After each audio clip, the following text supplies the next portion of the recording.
It's the Ralph Nader Radio Hour. Stand up, you've been sitting way too long. Welcome to the Ralph Nader Radio Hour. My name is Steve Scrovan, along with my co-host, David Feldman. Hello, David. Hello. Good morning. And the man of the hour, Ralph Nader. Hello, Ralph. Hello, everybody. How much of our poor health is really our fault? We love to blame a crisis on personal responsibility. Global warming isn't about industrial pollution. It's about you not recycling your water bottles. Auto safety isn't about the engineering of cars. It's about the nut behind the wheel. The housing crisis isn't about predatory lending. It's about you taking out a mortgage you couldn't handle. In the new book, The Commercial Determinants of Health, public health experts tackle America's health crisis by examining the social, political, and corporate influences that shape our lives. And they question whether public health in America is ultimately determined by our personal choices or the fact that we're surrounded by corporate marketing campaigns for junk food, we're exposed to polluted air, we can't afford to see a doctor, or we live in a food desert. Our first guest, Dr. Nason Maani, explores these issues as one of the editors of The Commercial Determinants of Health. Then we'll welcome back journalist Chris Hedges to discuss his recent article, Woke Imperialism, where in the wake of the murder of Tyree Nichols by a so-called elite unit of Memphis police officers, Hedges highlights the tension between class politics and identity politics. Ralph is also going to give a short commentary on Joe Biden's State of the Union speech. And as always, somewhere in the middle, we'll check in with our corporate crime reporter, Russell Mokhiber. But first, who's responsible for your health woes? Is it the system or is it you? David? Nason Maani is a lecturer in inequalities and global health policy at the University of Edinburgh. He is also the host of Money, Power, Health, a podcast on how our health is influenced by commercial forces, wealth, and power. He is co-editor of the new book, The Commercial Determinants of Health. Welcome to the Ralph Nader Radio Hour, Dr. Nason Maani. Thank you so much for having me. Welcome indeed, Dr. Maani. Listeners should know this is quite a remarkable book. It has about 30 contributors from all kinds of disciplines, economic, engineering, science, psychology, you name it. So it's very broad and it's revolutionary in its scope, even though its language is more evolutionary. And we're going to get into some of the details. But I'm sure the first question is obvious. Dr. Maani, what do you mean by the commercial determinants of health? Yeah, that's a really good question. In general terms, we mean the activities of the private sector that shape population health. And the term kind of emerges from an understanding that our health is largely shaped by forces outside of healthcare, by the quality of the air we breathe, the wealth of our parents growing up, the pollution in our neighborhood, how close our house was to roads. These are the forces that account for 20-year gaps in life expectancy between neighborhoods. And those have been termed over the last 20 years or so the social determinants of health. But I guess what's becoming apparent is that a lot of those forces are shaped by the activities of the private sector, in particular, large, internationally consolidated global corporations. And that's where the term, the commercial determinants of health, came from, just to acknowledge the upstream ways in which our health and how we think about our health is shaped by the activities of commercial actors. And you're very specific here. You have, in Section 3, you have case studies by industry written by different experts. One is on the alcohol industry, the other is on the tobacco industry, a third is on the oil, gas, and coal industries, the fourth is on the exploding gambling industry, and the fifth is on sugar-sweetened beverages that are directed to youngsters and turning, as my mother once said, turning their tongues against their brain in terms of taking in junk food and drink, which are very bad for them, that are directly marketed to these children, circumventing parental authority and guidance, which is a very radical move in the last 40 years. They never used to do that years ago. That would be considered anti-cultural norm to undermine parents and sell bad things, including violent programming, directly to children. So what you're saying is that the language is changing. It used to be social indicators. That was kind of a euphemism in the sense that it didn't really focus on giant corporations that are strategically planning just about everything in the lives of people around the world. That's what they do. They strategically plan because they like control. They don't like indeterminate environments that they can't plan for. So why don't you tell us, when you edited this book published by Oxford University Press with Mark Pettigrew and Sandro Galea, those are your two co-editors, did you find any controversy as to how strong or weak the language is? Because there is a language of avoidance among academics. They don't like to use words like corporate crime, corporate coercion, corporate welfare. They use words like white-collar crime. Even law professors have not really gotten on board here. There aren't that many courses on corporate crime more than years ago, but at law schools around the country. Did you have any disagreements? Because you have all these viewpoints. They have a lot of facts. They come to various conclusions. But did you find they were all on the same page, or did you find people who didn't want to go as far as you thought the facts and norms would guide them to go, or people who were too extreme in their condemnation? How'd you pull them all together? That's a really good question. There is certainly some diversity in viewpoints, and that partly reflects people's own positions and biases. It partly reflects the type of research discipline they come from, of course. But what we hope to do with the book was try and bring as wide a diversity of perspectives, of types of evidence that relate to the direct and indirect effects of these companies together. And I think actually, if you look back historically, there's been some really good work on, for example, the activities of the tobacco industry, or even work on the coal industry or the asbestos industry, or the work you did yourself on the car industry, right? Unsafe at any speed.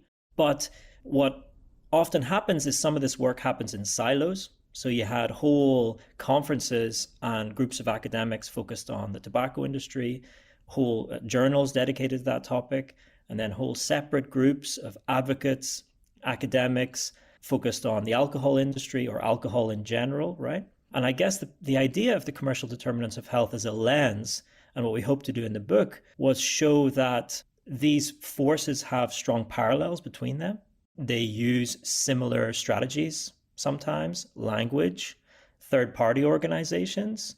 Often the staff themselves are interchangeable at the top. And because of that, these are forces that science should bear witness to. Like the same way we bear witness to physical forces like gravity, we should be able to bear witness to commercial forces and describe the ways in which they influence the world. Part of the way of overcoming challenges of ideological difference was just to say, look, our role as scientists is to bear witness to these forces, to measure them, to predict them, and to allow society to make decisions about what is and isn't appropriate. But first of all, we have to acknowledge it. And the final thing I would say related to that is a lot of science simply doesn't acknowledge this, right? So there are some really good researchers who've done work on the role of bias from commercial funding in research, but there are lots of other researchers who largely avoid commenting on it, right? Or sometimes don't declare conflicts of interest very well themselves. So I think it's almost the elephant in the room in some aspects of science, and it's good to bring it to the surface. Well, there's also interesting differences. I should say to our listeners that a number of the contributors distinguish between talking about giant global corporations and small business. They're really not talking about small business. As I've said in prior programs, the giant corporations are not only different in degree from small companies, they're different in kind. They have a completely different dimension of privilege, immunity, not to mention impact transnationally astride the globe. I looked in the index, which I often do when I read new books, and I didn't see an entry for children. And what has been quite prominent over the decades, once they direct market to children and undermine parental authority, it's a $500 billion industry in the U.S., direct marketing to children, is that they're extraordinarily cruel to children. They tempt, seduce, and addict them, whether it's the addiction of junk food, which has been documented to be an addiction, not just something that's sweet, addiction to the internet gulag, 5, 6 hours exposed to all kinds of harmful influences, violent programming, commercial exploitation, intrusion on personal information of these youngsters, making them sign fine print contracts where they give up their rights. And this is paralleled by, in our country, the Republican Party, which has opposed extension of child tax credits that cut child poverty by a third in the early months of the Biden administration. They oppose regulating pesticides that are especially cruel to developing bodies of young children. They insist on junk food being put in school lunch programs. They oppose what you have in your country, paid family leave, paid child care, on and on. Do you think enough attention was paid on the impact on children? I mean, these companies now are strategically planning our genetic inheritance. They have thousands of patents on gene sequences, for example. Companies like Monsanto or Bayer, who bought it, are into that area as well. What's your view? Well, I think you're absolutely right. And certainly there's a commonality in strategy with regards to children as a market. And that was true in the context of tobacco, where most smokers began smoking before the age of 18.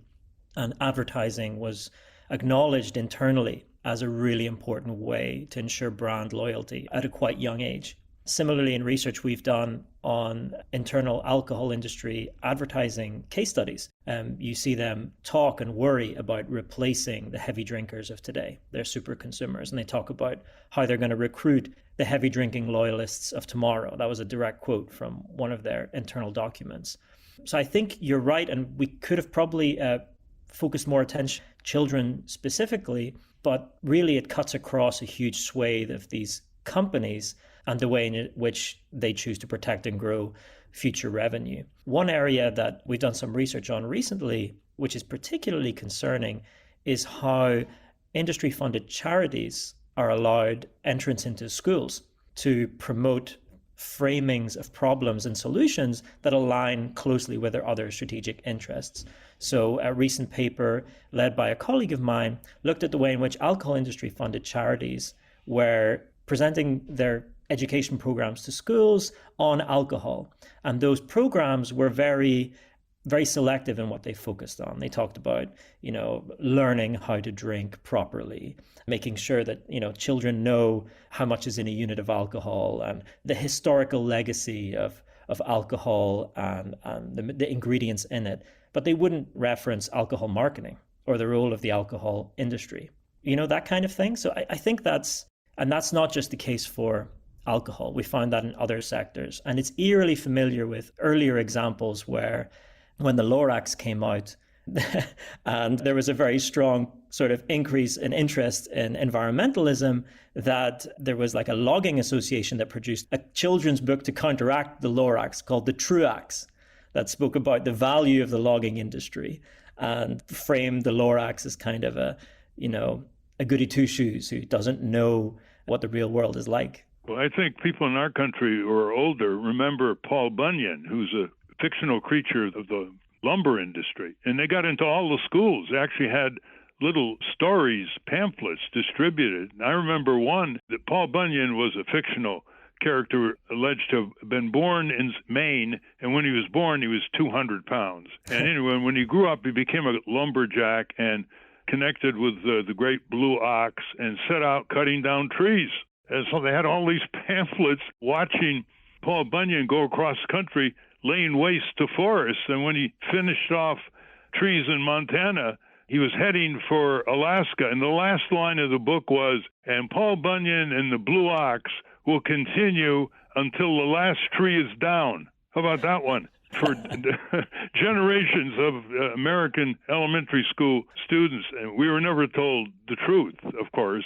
And these companies, we did a report over 40 years ago on commercialism in the classroom, and they have the nuclear power industry, the coal industry, trying to lure the boys in the classroom into the coal mines without mentioning the horrific exposure to coal miner pneumoconiosis, which has killed hundreds of thousands of coal miners over the last century or more. Yeah, it's very much that way. In looking at your topics, you have one called Industry Influence on Science, There is a big difference between corporate science and academic science in terms of disclosure and peer review.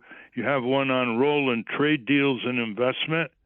You have one on the role of corporations influencing culture. And you co-authored one called Commercial Determinants of Health in Low and Middle Income Countries. Can you tell us a little bit about that? Yeah, so there's actually quite a lot of literature on the role of corporations and how they affect health in different national contexts. And what's important to note is that depending on where you're based and what level of protections you have at the national level, and also what your own socioeconomic status is or employment rights are, you experience the harms of commercial actors very, very differently. I mean, it's very rare that I would hear someone in the US or the UK look at their laptop and think, that's harming health right there. But if you're in the supply chain for the raw materials for that laptop, or you happen to be in the factory where that laptop's being put together in a different country, in a different setting, that company may be having huge impacts on your health, not necessarily positive. And the same is true when we look at research in South America, for example, that's looked at efforts to improve employment rights. And they almost have a completely different view of what commercial determinants of health is there, because they have a strong legacy of seeking to push back. There's one chapter that really stood out, and I want to go into it in some detail. It's called Corporations as Irresponsible Artificial People, Human Rights, Profits, and Public Health. It was written by one of your colleagues who teaches at Boston University School of Public Health, George Annis. And I want to read a section from this because it really goes to the root of how long can people tolerate giant corporations being at all compatible with a democratic society. I just wrote another recent article on that subject. Corporations have been given equal rights in our country. They're persons, and they have vast wealth, power, control over capital, labor, technology, politicians. So it's no contest between real human beings and giant corporations. And they're given all kinds of privileges under bankruptcy law, fine print contracts, access to the courts, all kinds of double standards that take the equal rights fiction by the Supreme Court of the United States and turn it into tyranny and domination. So Professor Annis digs right into this. And he says, and I want to quote him and then get your view on this. He quotes Justice of the Supreme Court, John Paul Stevens, in the notorious Citizens United versus Federal Election Commission case in 2010 that allowed corporations to spend unlimited money for or against candidates running for public office, as long as they didn't coordinate with any campaign. And Justice Stevens wrote a historic dissent, and he went right to the nub of it when he said in dissent, quote, "Corporations have no consciences, no beliefs, no feelings, no thoughts, no desires. Their personhood often serves as a useful legal fiction, but they are not themselves members of, quote, we the people, quote, by whom and for whom our Constitution was established, end quote. The conceit that corporations must be treated identically to natural persons in the political sphere is not only inaccurate, but also inadequate to justify the court's disposition of this case." And Professor Annis quotes legal philosopher Ronald Dworkin, who says, quote, "The argument that corporations must be treated like real people under the First Amendment is, in my view, preposterous. Corporations are legal fictions. They have no opinions of their own to contribute, no rights to participate with equal voice or vote in politics," end quote. And then he gives a devastating example of the double standard. Most people I know cannot create their own parents.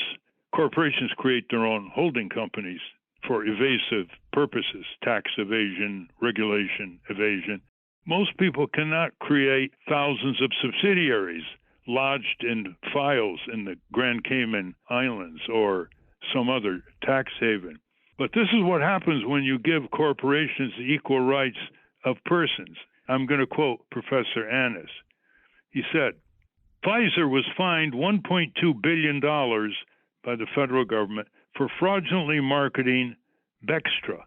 Federal law required that any company found guilty of such a crime be automatically excluded from the Medicare and Medicaid programs. But government prosecutors thought that this would lead to the collapse of Pfizer, which they considered too big to fail. Accordingly, the prosecutors approved the plan in which a Pfizer subsidiary corporation called Pharmacia and Upjohn would plead guilty to this crime, pay the fine, and be excluded from Medicare and Medicaid. The parent company, Pfizer, would continue doing its business as usual, end quote. Here's my question, and we're talking with Nason Maani, who is one of the co-editors of this new book, The Commercial Determinants of Health by Oxford University Press. Good gift to libraries, listeners, in addition to your own circle of friends. Here's my question. This goes right to the fundamental issue as to whether corporations should be subordinated, not equal, subordinated constitutionally to the supremacy of the rights and remedies of human beings. That is, they would not be allowed as corporations to lobby, to fund campaigns, etc. Individuals working in companies could do that, but not the corporate entity itself. You think this message is reverberating through all those contributors in your book? Did this chapter particularly bring them down to basic fundamental change in the way a political economy has to be organized? You know, I wish I could say that it had, but I'm not sure. First of all, I know Professor Annis is going to be thrilled that you quoted from his chapter. He devoted a lot of work and effort to that, and he's a distinguished professor in human rights law, so he's the perfect person to write this. It certainly cut through with some, but I think one of the challenges with much of science is that we're often in our own disciplines, our own silos. These kind of legal arguments, sometimes they're waved away. But I think it's crucial. I think it's really crucial. And I think he makes a really important point. One reflection I've had, and I'd love to hear your thoughts on this, is that we're constantly being fed the story of corporate personhood through, for example, corporate social responsibility language, through the language of partnership or of self-regulation. All of these terms, they create this illusion that companies have moral agency, like we do, that they can make moral choices about right or wrong, like we do. But of course, these are for-profit companies, right? They can't do that. So I think there's something powerful in how discourse is being shaped continuously to reinforce this idea that these companies have moral agency when they really don't. It's important to make this a political campaign issue. Make candidates running for public office take their stand. Are corporations equal to human beings? One might add that this was a contrivance of a case in 1886 by the Supreme Court, and the justices had a scribe. In those days, they would write the opinion down in the head notes. The scribe happened to be a former railroad attorney, and the case involved a railroad in California as to whether taxation of the railroad was unequal protection of the laws compared to taxation of regular people. And the justices denied that they reported the case this way. They said, we did not address the issue of corporate personhood under our 14th Amendment, equal protection provisions of 14th Amendment. So it was basically a fraud by the scribe. That didn't stop the subsequent Supreme Court cases from elaborating one equal decision between corporations and people after another, until they reached the almost maximum equality with real human beings under our Constitution, which doesn't mention corporation or company once in the entire Constitution, just references persons. So now about the only exception to equal rights of corporations with individuals is they can't plead the Fifth Amendment against self-incrimination. So it just continues with the advocacy of these mischievous corporate law firms developing one theory after another. So this leads to an interesting suggestion. Since the whole is often greater than the sum of its parts, have you ever thought of organizing all these contributors into a professional association? There are all kinds of professional associations of subspecialties in medicine and law, like Bankruptcy Lawyer Association. Have you ever thought of organizing them? Are they susceptible to being organized? You talk a lot about getting over silos here. because they can speak with a stronger voice. This book should have been all over the media in the United States, and it's unfortunately being ignored for the most part. Have you or your colleagues thought of organizing so you can have conferences, you can put out statements, you can testify, or they're not ready to go that far? They're concerned contributors, but they haven't reached that level of urgent seriousness that their own studies might call for. Well, I think many of them have in different ways, and in some ways have been a lot braver than I would ever be. It's certainly not something that's originating just from us as editors. There's actually now a department within the World Health Organization that focuses on social, commercial, and economic determinants of health, and it's organizing global events and coordinating increasing numbers of scholars and activists to try and think about these issues.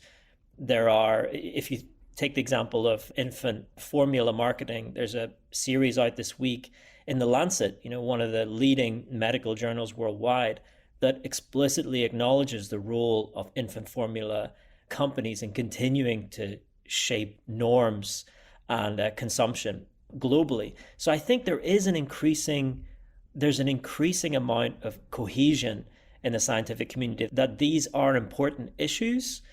And there are global networks.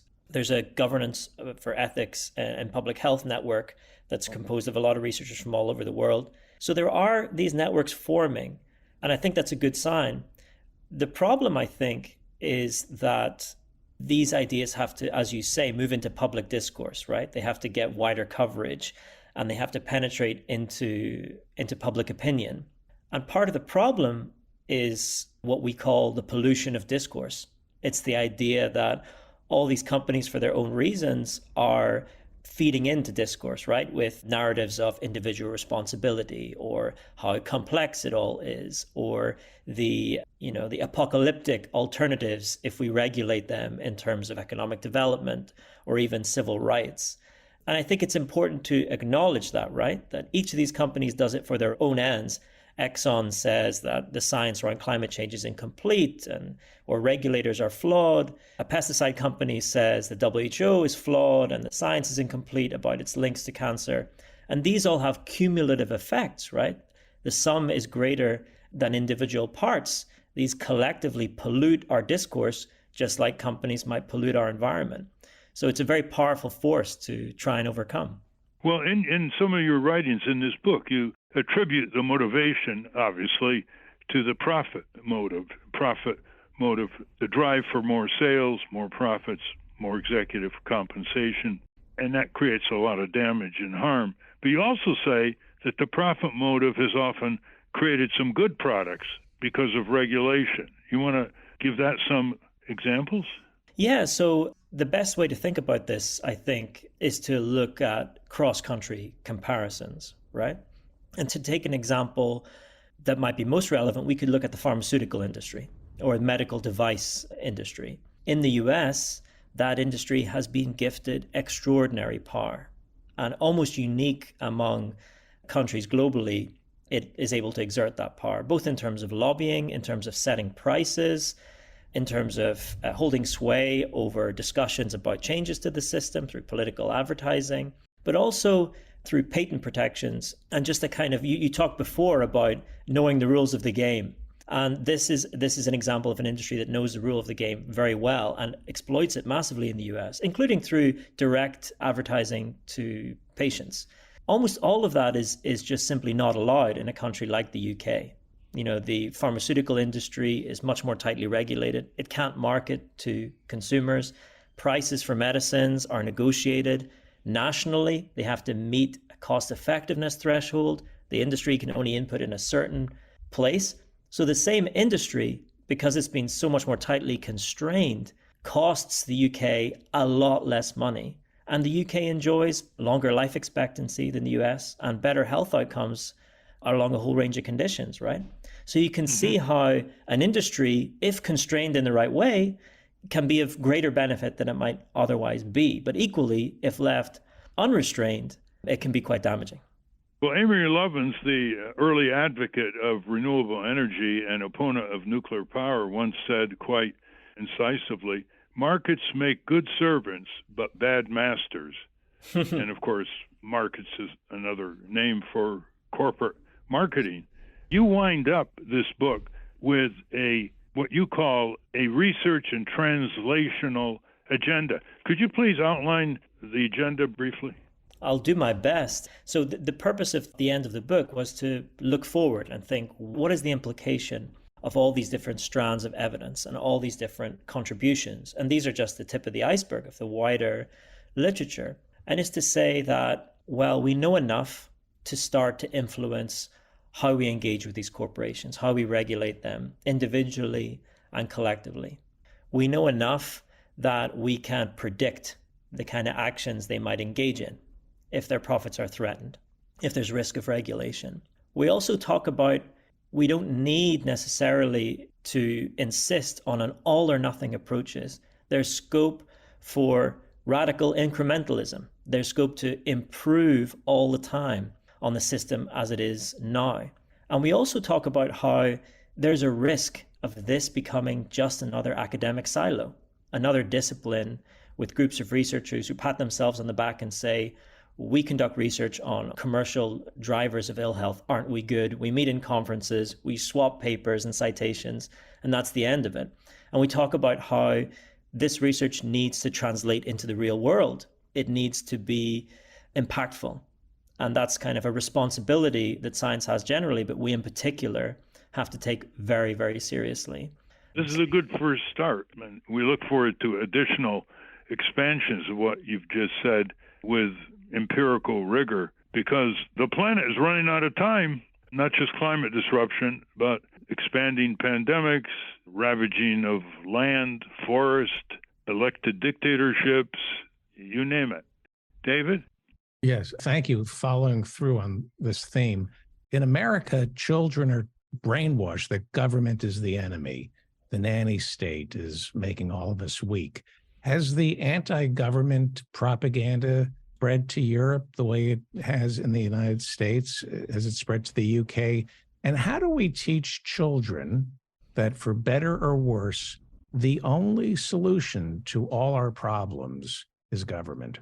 But David, these giant corporations take over the government. That's what we call corporate socialism, or the corporate state that we've talked about over the years on this program.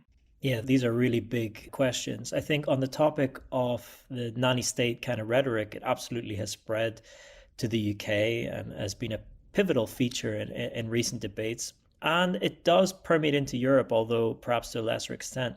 But you see very similar think tanks and organizations with similarly, what Jane Mayer has called dark money sources that make similar ideological arguments about the elevation of individual choice, the dangers of regulation and regulatory overreach, and the arguing that much public health evidence, for example, is junk science and can't be trusted, and so on.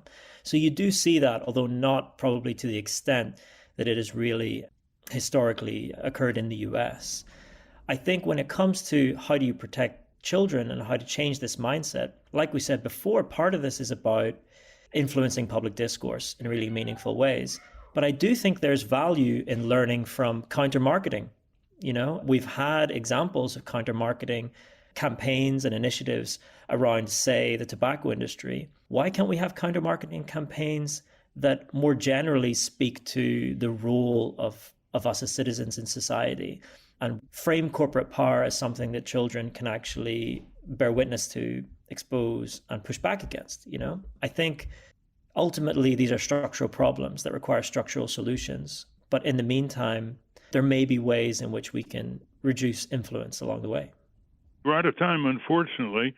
We've been talking with Dr. Nason Maani from the University of Edinburgh in Scotland. He also teaches at the Boston University School of Public Health. The book is called The Commercial Determinants of Health. You want to read it little at a time, tremendously eye-opening, very well footnoted and documented, published by Oxford University Press. You can reach Oxford University Press at oup.com. It's oup.com. Are you willing to give some virtual lectures around the country if people want to invite you to speak to high school or college or citizen group gatherings? Oh, I would be honored. Well, thank you very much. We appreciate it. And good luck. Stay with it. Thank you, sir. Thank you very much. We've been speaking with Dr. Nason Maani. We will link to his book, The Commercial Determinants of Health, at ralphnaderradiohour.com. When we come back, Chris Hedges is going to tell us what he means by the term woke imperialism, and Ralph has some comments about the State of the Union address. But first, let's check in with our corporate crime reporter, Russell Mokhiber. From the National Press Building in Washington, D.C., this is your Corporate Crime Reporter Morning Minute for Friday, February 10, 2023. I'm Russell Mokhiber. The manufacturer of a brand of over-the-counter eye drops said that it was recalling the product Esri Care Artificial Tears after it was linked to a drug-resistant bacteria strain that has caused at least one person's death and vision loss in 5 others. That's according to a report in the New York Times. The Centers for Disease Control and Prevention advised people to stop using the eye drops as the agency investigates an outbreak of a strain of bacteria which can cause infections in the blood, lungs, and other parts of the body. This strain of bacteria had never been identified in the United States before the current outbreak. The bacteria strain had been found in 55 people in 12 states. The agency said the infections had caused 1 death, vision loss in 5 of 11 people who had eye infections, and some hospitalizations. For the Corporate Crime Reporter, I'm Russell Mokhiber. Thank you, Russell. Welcome back to the Ralph Nader Radio Hour. I'm Steve Scrovan, along with David Feldman and Ralph and the rest of the team. What does woke imperialism mean? Let's ask Chris Hedges. David? Chris Hedges is a Pulitzer Prize-winning journalist who spent nearly 2 decades as a foreign correspondent in Central America, the Middle East, Africa, and the Balkans. He is the host of the Chris Hedges Report, and he is a prolific author. His most recent book is The Greatest Evil is War. Welcome back to the Ralph Nader Radio Hour, Chris Hedges. Thank you. Thanks for having me. Well, Chris, you just unleashed a thunderbolt called woke imperialism on your Substack, which is creating considerable reaction. I want to read to our listeners the setup paragraph, and then I want you to go and be very specific because you make a very important argument, and it's all in the details. Here's what you say, quote, "The militarists, corporatists, oligarchs, politicians, academics, and media conglomerates champion identity politics and diversity because it does nothing to address the systemic injustices or the scourge of permanent war that plague the U.S. It is an advertising gimmick, a brand used to mask mounting social inequality and imperial folly. It busies liberals and the educated with a boutique activism which is not only ineffectual, but exacerbates the divide between the privileged and a working class in deep economic distress.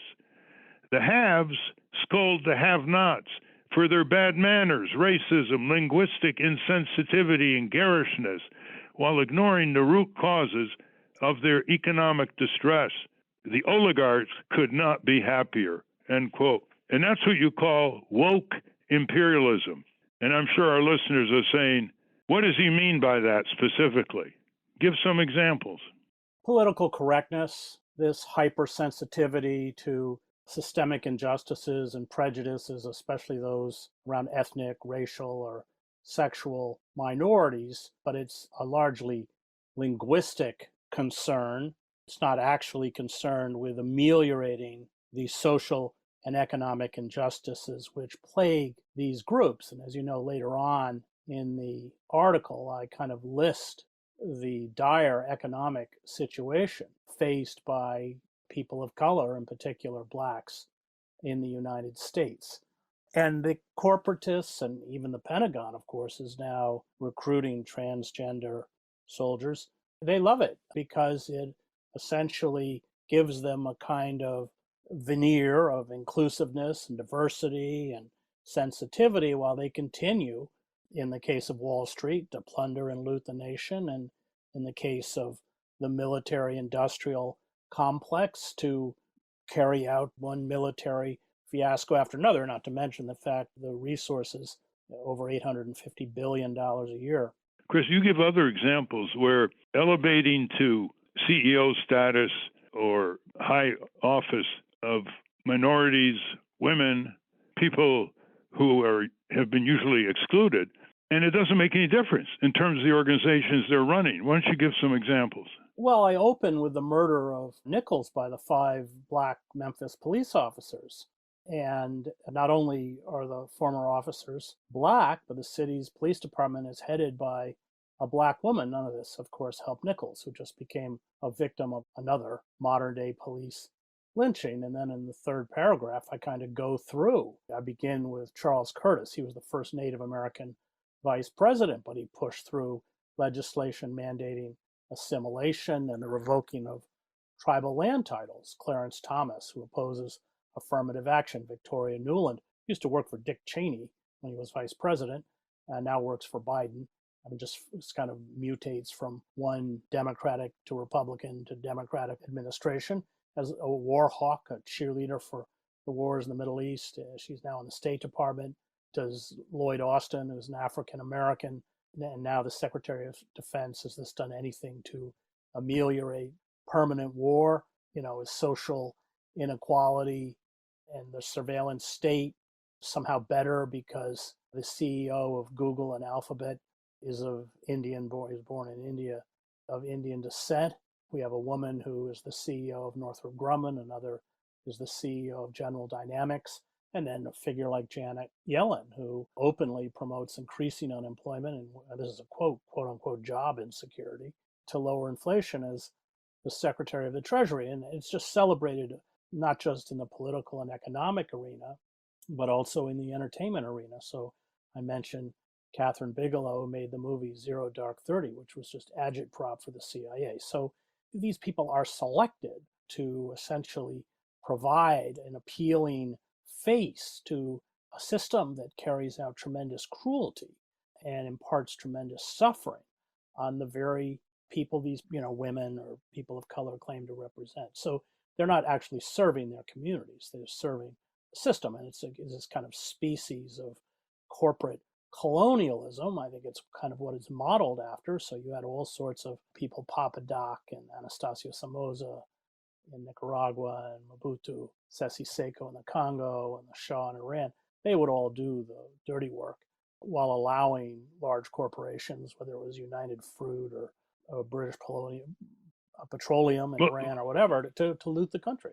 Let's examine your argument here. Years ago when I was at Harvard Law School, we were among the very few people who were pushing for more admissions for women and Negroes, which is what African Americans were called. And the argument that we made was twofold. Not only is it important to give all people an opportunity to scale the ladder of success and position as defined in the society, but if you give minorities, if you give women that kind of equal opportunity, they're going to make a difference because they're more sensitive to certain kinds of injustices that the male-dominant clique ignores. For example, there were far more unnecessary operations on women when the medical profession was 95% men than is the case today. So someone might say, okay, Chris Hedges, you're saying that putting these people in positions of power does not change the power structure. There was a woman who was the CEO of Lockheed Martin, I can't remember her name, for several years until recently. It didn't affect anything Lockheed Martin was doing in terms of ripping off the government, boondoggle of F-35, never enough weapon systems for the taxpayer to pay, all kinds of waste and cost overruns. Didn't make any difference. So someone may say, Chris Hedges, why are you putting a bigger moral burden on these people? Why not just recognize they should have an equal opportunity and not say, you got to do things differently, better, and more just than your male counterparts that you've replaced at the top of these organizations? Well, I mean, I certainly agree with you. Not only should these people be included, but in the case I support reparations, of course, for Black Americans. But we have to remember that it's the white power structure that selects who goes out. I mean, Biden was a huge champion of Clarence Thomas, who's nowhere near Thurgood Marshall. So you have all sorts of women and people of color who do have that sensitivity, but they're not people that the power system is going to incorporate into their structures. I as you know, you went to Harvard Law School, I went to Harvard Divinity School, but in 1970 at Harvard Divinity School, there were no black professors, and black students in protest occupied the president's office. And so that pressured the Divinity School to interview. And one of the people they interviewed was James Cone. I think you can argue was certainly the greatest theologian of his generation, probably the greatest theologian in America since Reinhold Niebuhr. Well, Cone came for a meeting to Cambridge, but the white power structure had no intention of offering someone like James Cone, that was fiercely independent as well as being brilliant, that job. The job was given to a very pliable African-American candidate who had never written a book. He just finished his PhD. In fact, his entire tenure at Harvard, for 3 decades, he never did write a book. So there's a kind of classic example. I mean, those of us who come out of theological training, it should be highly embarrassing that you would take the most important theologian of his generation and essentially not hire him to hire. But they wanted a non-entity, but they wanted a black face that would be malleable. They didn't want James Cone. So that's kind of the problem. People who have that streak of independence, and I would argue even that brilliance, they're too much of a threat. And to climb within the power structure, you have to do the bidding. I mean, it was then Major Colin Powell, who boosted his career in the Army significantly when he covered up. He wrote the report that covered up the 1968 massacre of 500 civilians at My Lai. I mentioned in the column Barack Obama. Barack Obama was a product of the Chicago political machine, one of the dirtiest and most corrupt in the country. And in order to achieve political prominence and ensure his election to the presidency, he threw under the bus Jeremiah Wright, another prophetic and powerful voice. So yeah, those voices are there. Many of these people have a strong commitment to their communities and to the oppressed, but they're not the people who the privileged or the ruling class is going to adopt and promote. What did Cornel West call Obama? He supported Obama's campaign in 2008, went all over the country. Yes, he did. I think he did over 60 events for Obama and felt justifiably betrayed when, as soon as Obama took power, he brought in the big bankers and Larry Summers and all of these, Robert Rubin, all these figures who had orchestrated the 2008 crash largely. And Cornell called Obama black mascot for Wall Street. So that's what I'm writing about. To put in a case of Obama, a black face on imperial projects and on bailing out the banks and everything else. Of course, Obama massively expanded the drone warfare. His assault on civil liberties was worse than that carried out by George W. Bush. They function as a brand. In fact, Obama, after he won Advertising Age's award, Marketer of the Year, because the advertising professionals understood exactly what he'd done. You quote Glenn Ford, the late Glenn Ford, as noting this phenomena you're condemning early on, years ago. He was head of the Black Agenda report. What was he saying? Yeah, Glenn, understood this very early. And the quote in the story is, this is Glenn, it's an insult to the organized movements of people these institutions claim to want to include. These institutions write the script. It's their drama. They choose the actors, whether black, brown, yellow, red faces they want. And he called these promoters of identity politics representationalists, people who want to see black people represented in various sectors of society, black scientists, black movie stars, black scholars at Harvard. But as Glenn points out, it's just representation. It doesn't change the power structure at all. You say, quote, diversity is important, but diversity when devoid of a political agenda that fights the oppressor on behalf of the oppressed is window dressing. It's about incorporating a tiny segment of those marginalized by society into unjust structures to perpetuate them, end quote. Are you saying that the white power structure is picking the wrong minorities and women, or are you saying that they're picking minorities and women who you think should make a difference once they ascend to the top of the organization? My earlier point, are you putting a greater moral obligation on them? No, they pick those who are pliable. And if they're not pliable, they're gotten rid of. There are no shortage of people of color and women who are fighting systems of injustice, but they're not the people who get selected. Look at the vast difference between Thurgood Marshall, who was real and who spent his life fighting on behalf of disenfranchised African Americans, and Clarence Thomas. And what's your view of the Black Caucus here in Congress? Well, they've gone the same way as the Progressive Caucus. They've largely surrendered for political expediency and to salvage their own careers. Glenn Ford used to call them the Black misleadership class. So the rules are very strict, and if you want to keep your seat in Congress, you better dance to the tune they play. And if you don't, you won't keep your seat. You can ask Dennis Kucinich, as the Democrats redistrict his district in Ohio to get him out of the House. That was a Democratic initiative. We're talking with Chris Hedges, who just authored a thunderbolt of an article, Woke Imperialism. I thought the end of your article was quite compelling. You spend quite a bit of time with inmates in prisons in New Jersey as a volunteer, and you ended with this story. Yeah, so I actually teach in the college degree program through Rutgers University, and a few years ago I helped 28 students in a maximum security prison write a play called Caged about their lives.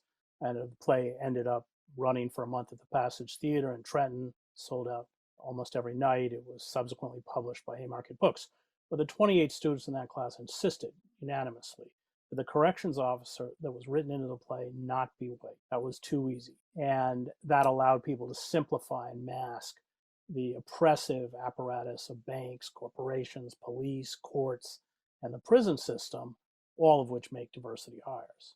And they understood, probably better than most because they're victims of it, that these systems of internal exploitation and oppression are what have to be targeted and dismantled. It doesn't matter who they employ.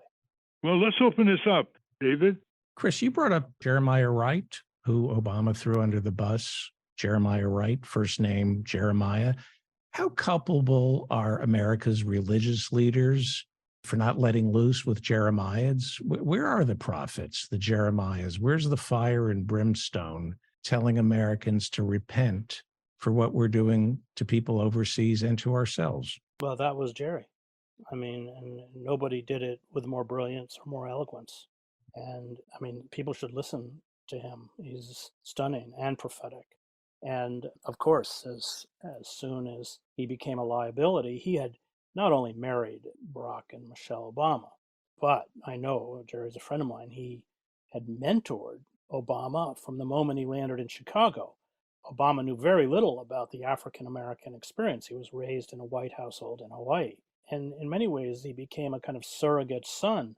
And that's why Jerry was just also hurt on a very personal level. He invested a lot of time in Obama. But as Obama rose within the Chicago political machine, to Jerry's dismay, any political position that might hinder Obama's advancement, Obama shed. And as Jerry said to me once, there's a word for people like that. So they're there, but they're not only locked out the mainstream, but if they get any kind of prominence, and as Jerry did during the campaign, they're demonized and attacked. Well, we're unfortunately out of time. We've been talking with Chris Hedges, former prize-winning New York Times correspondent, more than a foreign correspondent. He was a war correspondent in some of the most violent conflicts of those years, and the author, most recently, of the book, War is the Greatest Evil. And another one of his books, listeners, you might want to read, which I accuse Chris of understating.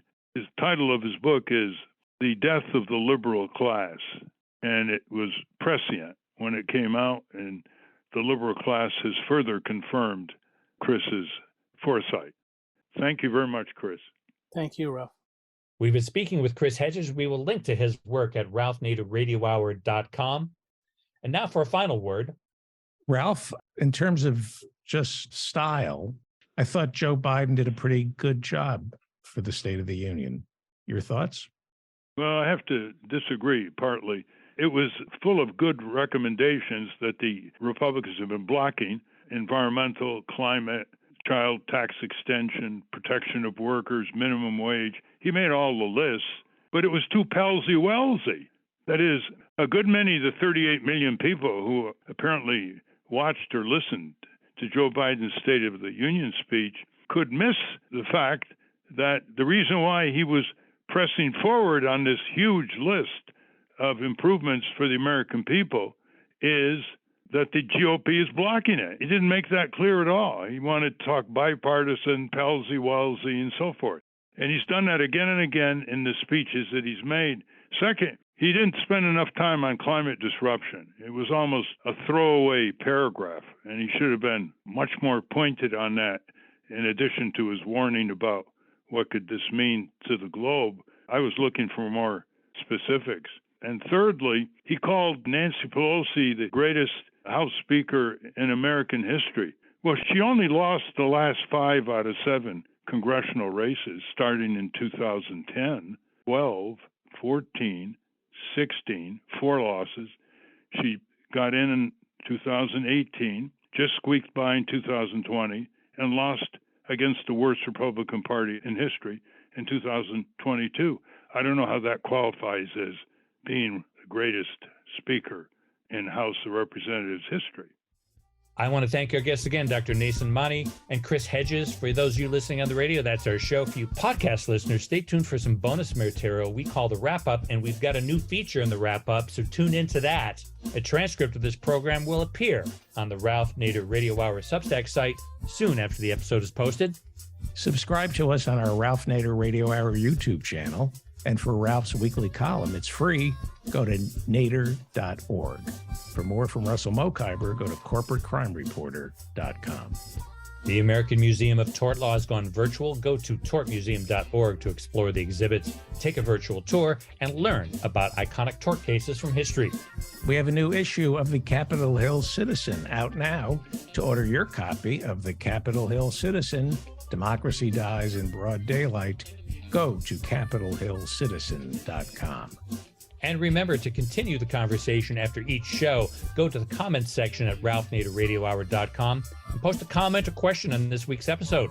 We'll pick some standout comments, so be sure to tune in next week. You may hear Ralph's response.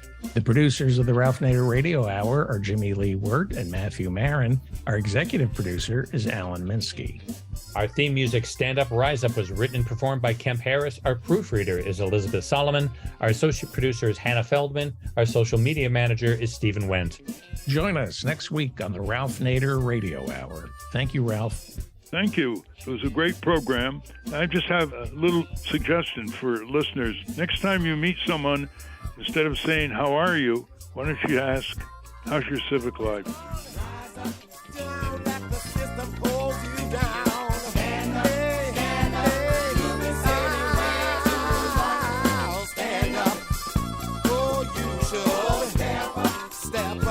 I think that you should stay